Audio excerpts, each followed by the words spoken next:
Hey guys, Psalm 61 is like a diamond necklace. Truth upon truth strung together in just a few verses.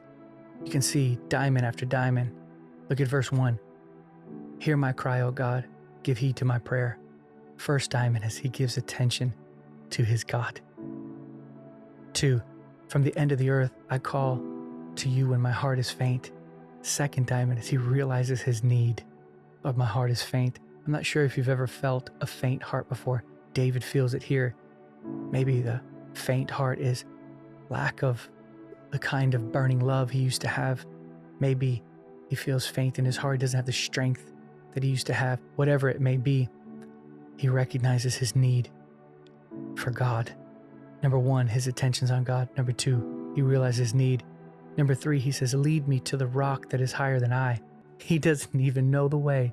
He's saying, God, I depend on you to get me to where I need to be. Lord, lead me. This dependency is diamond. Number 3. Look at what it says here. To the rock. Who's the rock? God.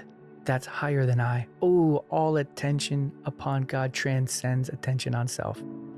The transcendence of self-consciousness comes by adoration upon the Lord. Lord, I depend upon you. I depend upon you to bring me to you, which is above myself. I need your help to get away from self-consciousness and into the stability of you as my rock. Look at the next diamond here. For you have been a refuge for me, a tower of strength against my enemy. I love that that rhymes. But notice he's remembering the refuge God has been for him. Notice he's remembering God to be his strength. Oh, the wonder that remembering does. Call to mind God's goodness. Call to mind his faithfulness. This is a great work in the heart. This revives a faint heart. Look what he says next, the next diamond. Let me dwell in your tent forever.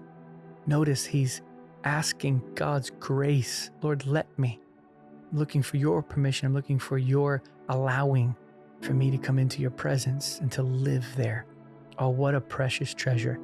If we treat living in the presence of the Lord as a skill to be perfected, we will forfeit its enjoyment by grace. The enjoyment of God's presence is by grace alone. It isn't by perfecting a skill. David doesn't talk about skills here. He talks about, oh Lord, please let me. He's looking to God's grace.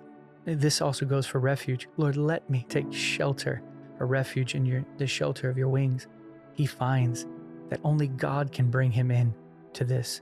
He doesn't try to create a formula. He looks to God and he says, oh Lord, help me. Help me find refuge in you.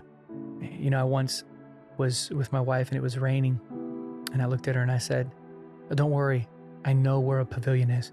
And she looked at me and said, well, take me to it. In other words, the knowledge of the pavilion will never remove us out from underneath the influence of the rain. You got to go into it. The name of the Lord is a strong tower and the righteous run into it and they are saved. Oh, the name of the Lord. Remembering what he's like, his nature, his character, his goodness.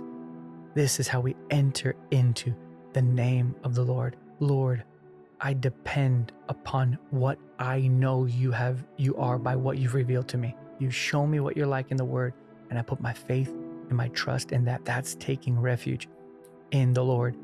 That's the key to being removed out from underneath the influence of the rain. God may not stop the rain, but he can take you out from underneath its influence. Praise God, because he's good and he is a true and real refuge. David is showing us God is a refuge for the soul. So we have many diamonds placed together in just a couple of verses here that make a beautiful diamond necklace, truth upon truth strung together. What are they again? 1, let's say the context is when your heart is faint. I don't know if your heart is faint right now because of something somebody's done to you, or what you need, or what you lack, or circumstances of life, pressures, heartache, pain, whatever it is that would make the heart faint. David's heart is faint here, and he's showing us the way out. 1, remember God. Attentive to God. Recognize your need. Depend upon him. Look to him to bring you out of that self-consciousness to the rock, which is God himself. Call to mind his faithfulness, his character, his goodness. Look to his grace to keep you in his presence, not a skill, but grace. Look to his grace to keep you underneath his shelter, the shelter of his wings, not performance, but grace. Lord, I need you.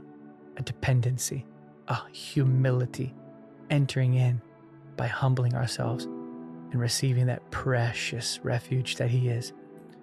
So we see these diamonds and we learn much about what God is like and what God is like towards us. We see a beautiful picture here of dependency and a recognition of God. God and man always meet at this point, when man sees his insufficiency and sees God as all sufficient, and he calls out to him.